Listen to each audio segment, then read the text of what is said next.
Hello জয়পুরহাটবাসী, আসসালামু আলাইকুম। জয়পুরহাট জেলার পাঁচবিবির বাগজানা এলাকা, ছোট যমুনা নদীর ঠিক তীরে বিস্তীর্ণ বালুর চর। এটি শুধুমাত্র ড্রাগনের বাগানই নয়, এটি যেন এক অদ্ভুত অনুভূতির রাজ্য।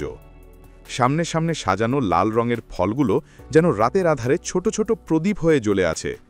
অনেকেই বলে এখানে নাকি ড্রাগন ফল জ্বলে, কিন্তু সত্যি বলতে ফলগুলো জ্বলে না, জ্বলে ওঠে এই বাগানের সৌন্দর্য, আলো আর পরিবেশের মিলেমিশে তৈরি করা সেই জাদুকরী দৃশ্য। রাতের আকাশ যখন ধীরে ধীরে অন্ধকারে ডুবে যায়, তখন বাগানের চারপাশে জ্বলে ওঠে অসংখ্য এলইডি লাইট। এই আলোর প্রতিবিম্ব পড়ে ফলের গায়ে, আর তখনই মনে হয় যেন সত্যিই ফলগুলো আলো ছড়াচ্ছে।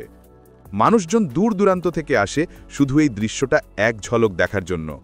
অনেকে আবার প্রথম দেখাতেই ভিডিও করতে শুরু করে দেয়, কারণ এমন দৃশ্য প্রতিদিন দেখা যায় না। হাওয়ার দোলা, চারপাশের নিস্তব্ধতা আর লাইটের আলতো ঝলকানি সব মিলিয়ে পুরো জায়গাটাই যেন এক স্বপ্নের মতো লাগে। অনেকে এখানে এসে দাঁড়িয়ে দীর্ঘ নিঃশ্বাস ফেলে বলে, এটা কি সত্যিই বাংলাদেশ নাকি কোনো সিনেমার সেট? আসলে এই বাগানের আসল সৌন্দর্যই হলো এখানে এসে মানুষ নিজের মনকে একটু শান্ত করতে পারে।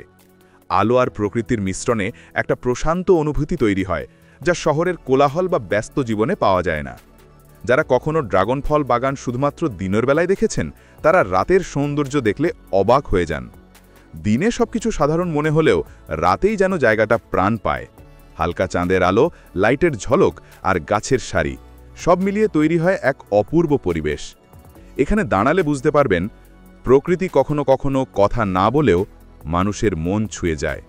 হয়তো চোখে দেখা যায় শুধু লাল ফল আর সবুজ গাছ, কিন্তু মনে গেঁথে যায় সম্পূর্ণ অন্য এক অনুভূতি, যেন গভীর কোনো নীরবতার মধ্যে লুকিয়ে আছে ছোট্ট এক শান্তির রাজ্য।